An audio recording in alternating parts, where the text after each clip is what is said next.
بسم اللہ الرحمن الرحیم۔ ہمارا 16واں پارہ ہے، 7 رکوع سورۃ طٰہٰ چل رہی ہے۔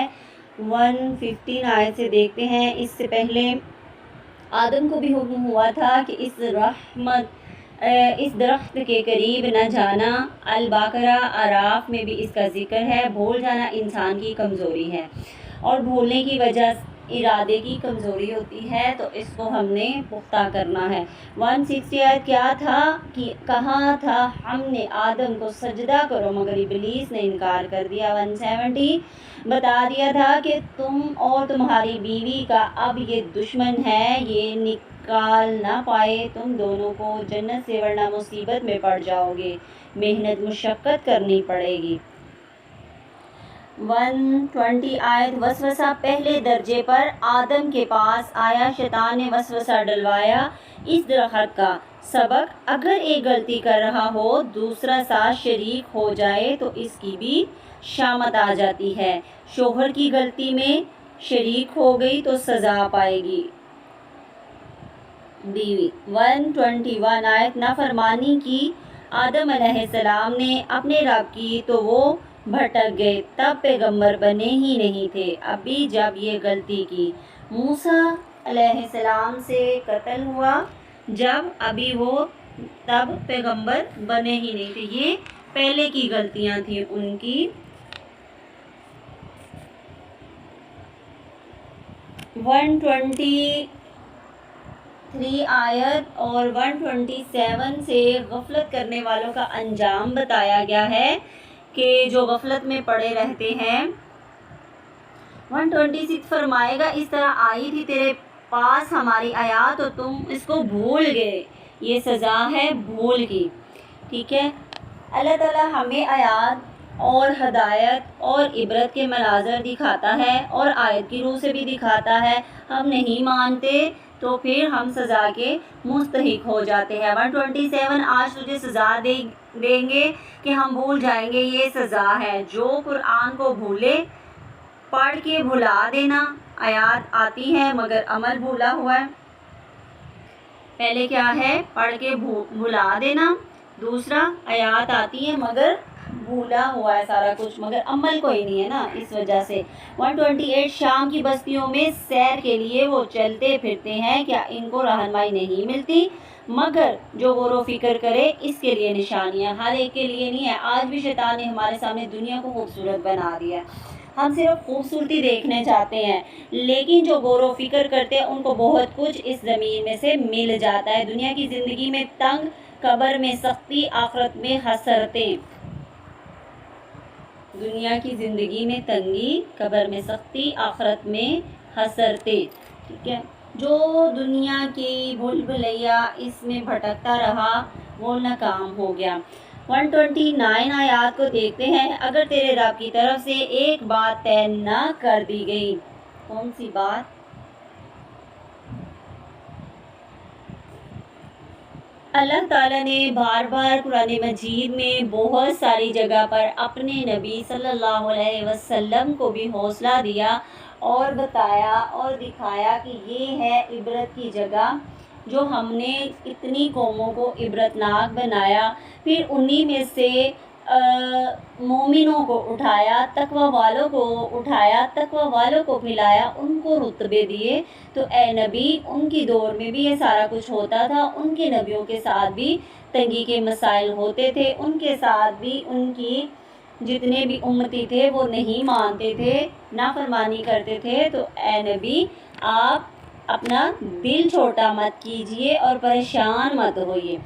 اللہ پاک نے اتنی جگہ پر حوصلہ دیا، اور جو لوگ اتنی عبرتناک نشانیاں پا کر، عبرتناک بہت سارے مثالیں پا کر بھی نہیں سدھرے، وہ آخرت میں کیا کریں گے؟ حسرتیں لیں گے کہ اے کاش ہم بھی یہ کر لیتے، اے کاش ہم نے یہ کر لیا ہوتا، یا ہم کرتے، ہم بھٹکتے نہ۔ تو یہ ان کی صرف اور صرف حسرت بن کے رہ جائے گی، کیونکہ اس وقت تو عمل بھی نہیں کر سکتے۔ اور جیسے ہم بھول بھلیا میں بھول ہو جائے تو ہمیں کیا کہا گیا کہ تم توبہ کر لو، جیسے حضرت آدم اور حضرت حوا علیہ السلام نے کی تھی۔ عورتوں کی تنگی ماڈرن ازم کے نام پر، شادی اچھی نہیں لگتی، مرد اچھے نہیں لگتے۔ عورتوں کی تنگی، ٹھیک ہے۔ شیطان کے دو ہتھیاروں دنیا پرستی اور خواہش پرستی سے اپنے آپ کو بچانا ہے انشاءاللہ۔ زندگی میں سکون اور اطمینان کے لیے اللہ کے بتائے ہوئے طریقوں کے مطابق زندگی گزارنی ہے انشاءاللہ۔ آگے 8 رکوع کی طرف چلتے ہیں۔ 129 آیت، اگر تیرے رب کی طرف سے ایک بات طے نہ کر دی ہوتی تو مہلت کی ایک مدت کی نہ ہوتی مقرر تو ضرور ان کا بھی فیصلہ چکا دیا جاتا، کیونکہ اللہ نے بات طے کر کے ایک وقت متعین کیا ہوا ہے۔ اگر متعین نہ کیا ہوتا تو اللہ تعالیٰ کچھ بھی کر سکتا تھا۔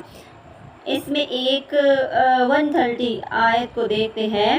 لوگوں کی باتوں پر صبر کیجئے اللہ کی تسبیح کے ساتھ، فجر کے وقت سے عصر تک اور رات کے اوقات میں یعنی مغرب عشاء کنارے تک، یعنی ظہر سے سورج اوپر جاتا ہے پھر ڈھل جاتا ہے، شاید کہ تم اپنے موجودہ حالات پر راضی ہو جاؤ، یعنی پریشانی میں ہو تو سکون مل جائے تو کیا کرو؟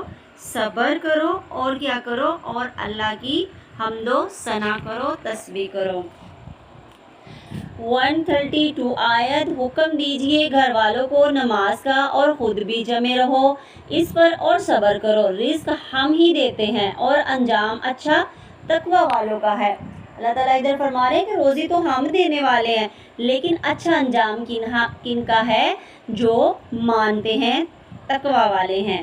133 آیت، وہ کہتے ہیں کیوں نہیں نشانی آتی؟ ان کو کہو پچھلی قوموں کے معجزے مانگنے پر عذاب نہ آئے، اور کیا یہ معجزہ کم ہے کہ امی شخص نے ان کے سامنے وہ کتاب پیش کر دی جس میں پہلی تمام قوموں کے معجزے ہیں، انسانی تاریخ کا خلاصہ پیش کر دیا گیا اس کے اندر۔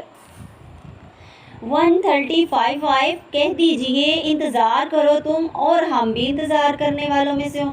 اہل مکہ کو خطاب کیا جا رہا ہے، کون ہے سیدھے راستے والے اور کس نے کامیابی پائی؟ چنانچہ یہ کامیابی مسلمانوں کے حق میں آئی اور ثابت ہو گیا یہ سیدھا راستہ ہے۔ دنیا میں ہی فیصلہ ہو جائے گا کہ حق پر کون ہے۔ اللہ کی عبادت کرنا اللہ کی نہیں ہماری ضرورت، اللہ بعد میں خوش ہوگا، ہم پہلے خوش ہوں گے، ٹھیک ہے۔ اللہ کی عبادت یہ سوچ کے کرنا کہ اللہ بھی راضی، اور اللہ اگر راضی ہے تو اس کا بندہ بھی خواہاں راضی ہو جائے گا۔ علامہ اقبال کے اشعار بہت ہی خوبصورت سے، بہت ہی اچھے انداز میں انہوں نے ہر ایک موتی کی لڑی کو پیرویا ہے۔ آخری رکوع میں رسول صلی اللہ علیہ وسلم کو خطاب ہے اور سارے امر حکم کے صیغے ہیں، مشورے ہیں، احکامات دیے جا رہے ہیں۔ مخالفتوں کا مقابلہ کرنے کے لیے یہ طریقہ اختیار کرنا ہوگا۔ تبلیغ کے کام کے لیے نکلو تو یہ صفات اختیار کرو۔ کون سی صفات ہیں؟ تسبیح کرو اور صبر کرو، صبر کے ساتھ تسبیح کرنی ہے۔ جوانوں کو میری آہ سحر دے، پھر ان شاہیں بچوں کو بالوں پر دے، خدایا آرزو میری یہی ہے، میرا نور بصیرت عام کر دے۔ یہ ایک دعا ہے نوجوانوں کے لیے اور بچوں کے لیے کہ خدایا میری بصیرت والی وہ والی آنکھ ہمیں عطا کر دے جسے ہم غور و فکر کر سکیں۔ خود کو اور اپنے گھر والوں کو نماز کا پابند بنانا ہے۔